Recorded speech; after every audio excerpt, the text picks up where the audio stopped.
Dito sa Scout Torillo, Quezon City, isang cafe ang tila hindi nauubusan ng customers.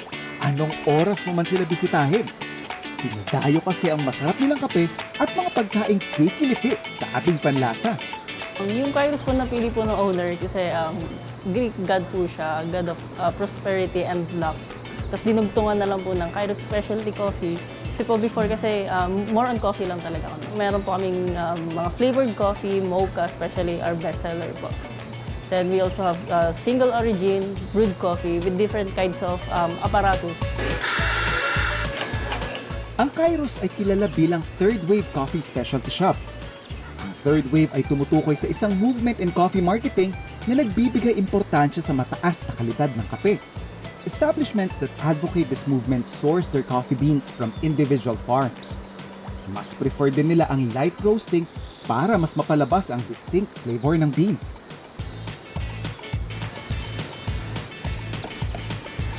Ito. Yeah.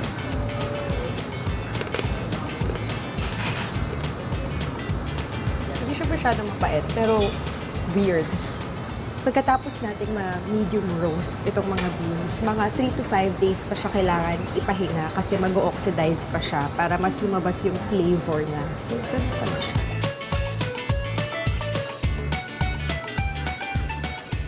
Wow! Parang nga siyang tsaa. Parang kape na may halong tsaa.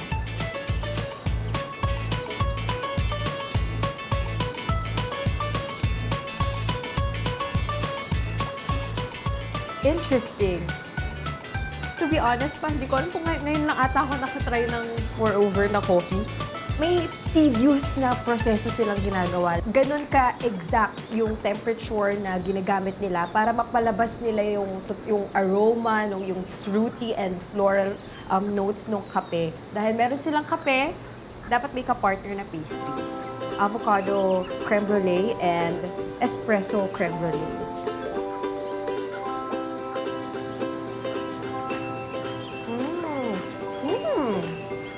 Naalala ko yung avocado, tapos lalagyan mo ng condensed milk. Ang sarap doon. Perfect yun. Bali po kasi yung owner ng store namin is yung wife niya. Siya po yung nagbe-bake ng pastry namin. So, gusto niya magkaroon ng twist yung creme brulee kasi sobrang common ng creme brulee. So, naglagay siya ng different kind of flavors ng brulee. Then, yun nga po, yung avocado is one of our bestseller. Espresso creme brulee.